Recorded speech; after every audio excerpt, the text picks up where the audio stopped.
Grasslands. The open areas of land, where grasses and grass-like plants, and not the trees, constitute the predominant vegetation cover. The areas where on one hand, rainfall is not good enough to support forest, but on the other hand, it is not so scanty that a desert is formed. This is an ecosystem that occupies 24% of the geographical areas of India, spread over various biogeographic regions. They support livelihood of a large number of rural folks on one hand and numerous species of wildlife on the other hand. Priority has to be given to the species that are habitat specialists. There are several wildlife species that are obligate dependents on grassland ecosystems. Some well-known examples from India are Lesser Florican, Bengal Florican, and Great Indian Bustard, whose existence is strongly bonded with one or the other types of grasslands in the country. Destruction of grassland habitats of these birds may lead to decline in their population, followed by likely extirpation. Great Indian Bustard, which is commonly abbreviated as GIB, is an obligate grassland breeder. The grandiose walk and unequaled grandeur of this king of the grassland render dignity to a grassland wherein it lives. No wonder it is a state bird of Rajasthan state of India, where it is locally known as Godawan. In Gujarat, the bird is locally called Ghorad, and in Maharashtra, it is known as Maldhok. Bustards, there are nearly 23 to 24 species of bustards, and they originated from Africa. And in India, we have got 4 species of bustards, and 3 are resident. Even the floricans are also, they also belong to the bustard family. But the most famous bustard of Indian subcontinent is a Great Indian Bustard. And bustard lives in short grass plains. They don't live in forest. They don't live in too much, rocky areas. But they're plains. They are the birds of the plains. And most of the people think that they're the birds of the desert. They live in deserts because in the desert grasslands. But the highest concentration of bustards was found in the Deccan region. The adult male of this species can weigh 15 to 18 kgs, and thus it is the heaviest among flying birds of India. GIB is also one of the tallest land bird of India, as the adult male has a height of 1 to 1.2 meters. Among 24 species of bustards in the world which belong to Otidae family, the Great Indian Bustard is the 3rd largest species. The first 2 being the Great Bustard of northern Morocco, South and Central Europe and East Asia, and the Kori Bustard of southern Africa. The Great Indian Bustard is large, brown and white with black crown and wing markings. It has long legs, long neck and small sturdy bill, perfectly evolved for its terrestrial life. The males have whitish neck and underparts with narrow black breast band. Females are smaller with grayer neck and have no or incomplete breast band. Males are noticeably larger than females, and they have a well-developed gular pouch which is inflated during the courtship display to produce deep resonant call. The size of the gular pouch probably depends on the age of an individual. Thus, some males have large hanging pouch touching the land, whereas some other males have smaller pouch. As per a report of Wildlife Institute of India, Dehradun, the current population of GIB in the country might be around 150 individuals. Most of the country's GIB population exists in Rajasthan, particularly in the Jaisalmer area of the Desert National Park. Desert National Park is managed by the Forest Department by the way of creating enclosures.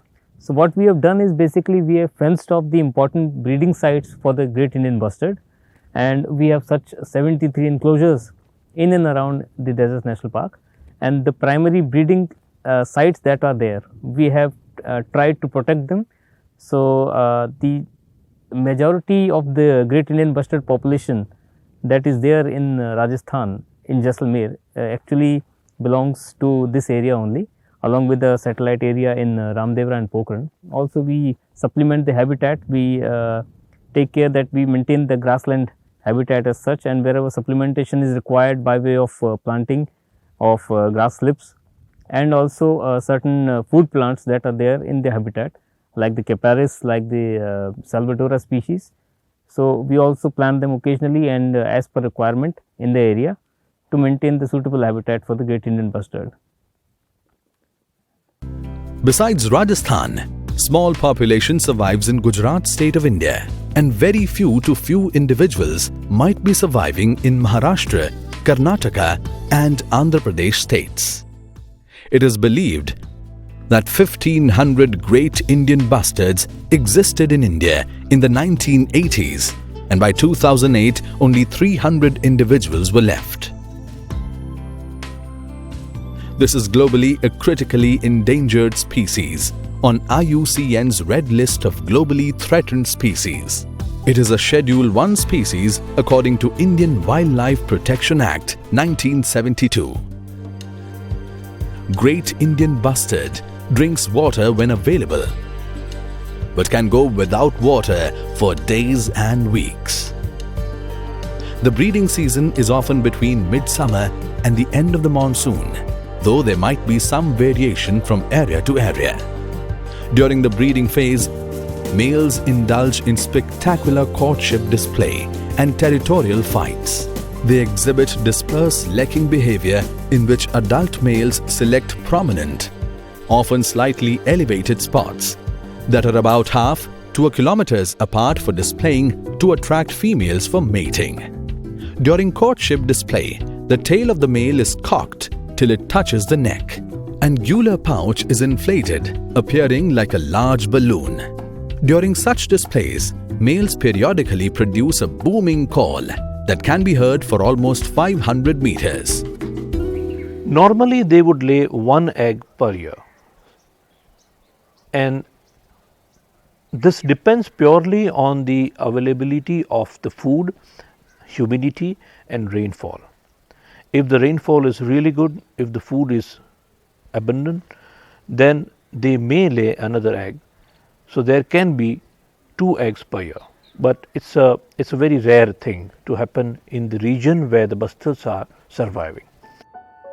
Conversion of grassland and so-called wasteland to agriculture is one of the biggest threats to the habitat of the Great Indian Bustard. A new threat is collisions with high-tension electric wires, especially due to expansion of windmill network. The Great Indian Bustard has no frontal vision, and therefore when it flies, it cannot see obstructions like transmission power lines. Moreover, being a heavy bird, it cannot even quickly alter its flight direction on the close encounter with an overhead power line, leading to collision and death of this critically endangered species. Great Indian Bustard is an important species and it needs our attention. In Gujarat, we have made a recovery plan for the conservation of this species. The issue was discussed in the recent Wildlife Board meeting of the state, and we have decided to put diverters on the electric lines which cause major problem. Also, we are trying to promote organic farming in the area for conservation of its habitat. We have also taken up this issue with Ministry of Environment and Forest and Climate Change regarding breeding program of this species in Kutch area. And I am sure with our efforts, we will be able to conserve this species for future generations. Efforts have already begun, though it requires patience to test the fruits of these efforts. The conservation breeding program for Great Indian Bustard is already in progress in Rajasthan with the collaborative efforts of Wildlife Institute of India, WII, Dehradun, and the Government of Rajasthan, India, and with the technical help of the International Fund for Hobara Conservation, Abu Dhabi. GIB conservation breeding program is a long-term endeavor. At this stage, the WII scientists have got fantastic success in artificial hatching of 9 eggs of GIB and rearing them GIB chicks in captivity. The Great Indian Bustard, as you know, is the state bird of Rajasthan, and we have been protecting it in the Desert National Park for quite a while now by making enclosures.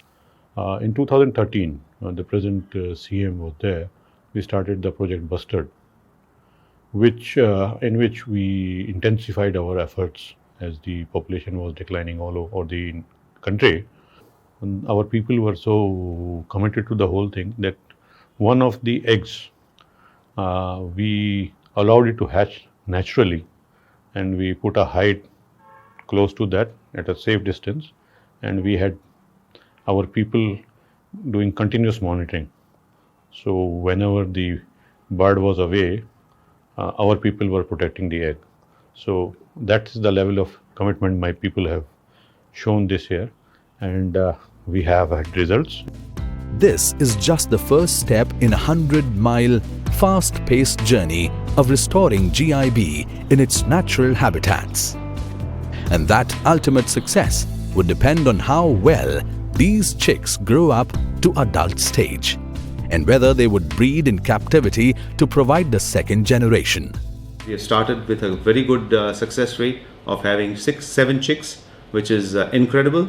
But there are miles to go before we reach success, because it will depend on how well these chicks grow up, whether they breed in captivity, and once they breed, whether we are able to rehabilitate the second generation born out of these chicks and train them to live back in the wild.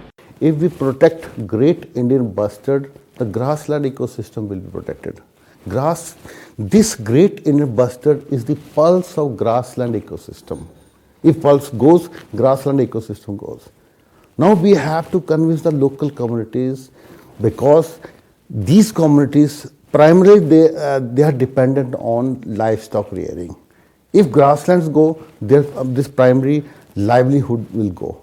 So considering this species, this Great Indian Bustard or Godawan as the flagship species, we can protect whole of the grassland ecosystem, and we can protect whole of the economy of these local communities. The success also depends on whether or not the second generation chicks can be trained successfully to live back in the wild. This entire exercise needs lot of patience, and the GIB conservation breeding program will take 2 decades or more. The conservation breeding program has given us hope that we can save this grand bird of the Indian short grass plains.